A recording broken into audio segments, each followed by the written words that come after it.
Hello and welcome to another video from the Fantasy Legion. I've got Sean connected via satellite or something. It's connected by something, maybe a long cable. How are you doing this morning? All right? Yeah, we're still self-isolating, so, staying safe, keeping us Brought safe. the shades along today. It's all going to start getting interesting now. All right, so we got a few shady characters to talk about. Got a few that we're going to have to, it's going to be more interesting now. Once you get past that first five, it's very interesting. Right, okay, good. Start with Cam Akers. Right, let me I'll talk about, obviously, his running back. He's visited, the teams he's visited are, he had a video conferencing call with the Jets yesterday. Right. But he's also had visits with the Bucks, Texans, Falcons, Dolphins, Bills, Steelers, and Broncos. Been linked with quite a few. A lot of teams cover him then. He was our sleeper, wasn't he? He was our sleeper back in January when we first started talking. Yeah, it is a guy we both like, and it is a guy that could really... I mean, he could turn out to be the number one of this class. I mean, he is coveted for a reason. He seems to have it all: great vision, good pass catching skill. He's quite elusive. Yeah. And he could end up. At the moment, he's sixth on Fantasy Pros, but landing spot could mean he sort of climbs up that leaderboard or goes down, depending on where it is, I suppose. What are your thoughts on Cam Akers? Well, I mean, the body of evidence speaks for itself. I mean, he averaged 5 yards a carry through his college career, so that's good.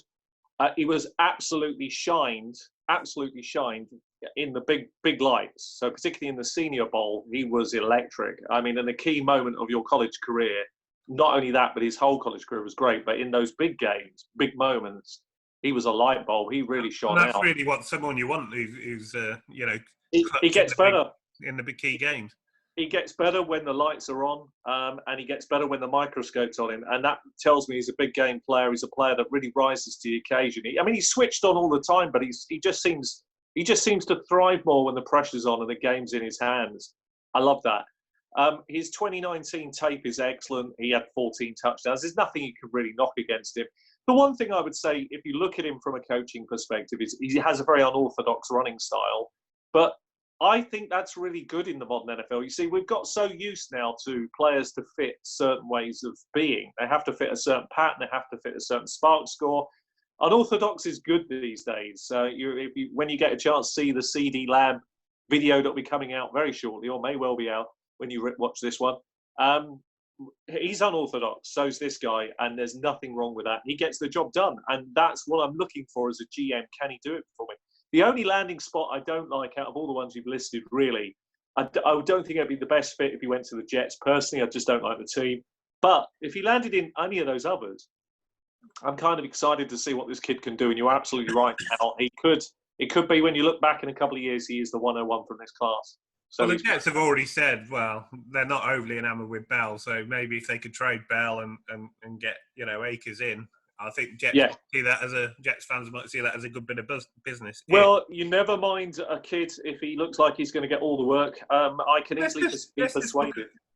Let's just look at the landing spot. So you got Jets. You said you weren't too keen on that. Texans have now signed David Johnson, so probably not brilliant. Yeah. Dolphins, they've got Jordan Howard, but Kalen Balazs, not much else really. Not much to beat. A few youngsters. Falcons, obviously they've signed Gurley, but only on a year deal. The Bills, obviously, you've got your man Singletary there.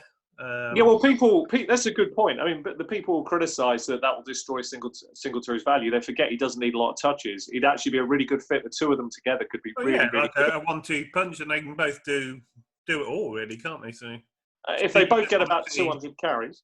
Get about 200 carries out. They can both do really well there in the Bills, and that isn't bad either because it's a modern NFL. You have to make the most of the touches you have. So together they could be an electric 1-2 punch. So I think that would be really good. And you've got Josh Allen running out of the backfield as well. So they've got Diggs going deep now. They've got John Brown going deep. They've got Beasley in the slot. It wouldn't look a bad offense, would it? No, and you want to do some damage to New England. You've got to remember that they have to be able to, the Bills, they've got to be able to control the clock, and they've got to be able to keep those New England defenders on the field. And one way to do that, of course, is to control the ground game, which they're nearly there now. They're very close to it. It will be interesting. Steelers and Broncos. Broncos unlikely now, I think, with the Melvin. Steelers would be a great. Steelers another great fit for this guy. Be a brilliant fit. I don't think he'd have any problem beating any of those guys out there currently. You can forget James Conner. The days are gone. So if he went there, I wouldn't be too worried about it. I think he'll break out quite quickly. Benny Snell and obviously our friend Jalen Samuels. It's a different thing, isn't it? Those were guys that were very useful for potentially last year because they only had to beat out what we thought was the incumbent in James Conner. He was very incumbent. And he just can't stay healthy, can he? Really, that's the problem. Well, he couldn't. But Cam Akers there could be excellent. So yeah, great fit. Pittsburgh's a team to definitely watch for this rookie draft class. Who lands there? Okay, well, that's our thoughts on Cam Akers. I think it's pretty a thumbs up from both of us. Big time. Watching with interest with his landing spot to see, with his value rises or falls. So if you've enjoyed the video, please give us a thumbs up. Consider subscribing. There's lots more rookie profiles coming that will be pre-draft and obviously post-draft. So we obviously, when we know landing spots, we see opportunity, which is a big thing as well. And thanks very much for watching. See you on the next one. Take care.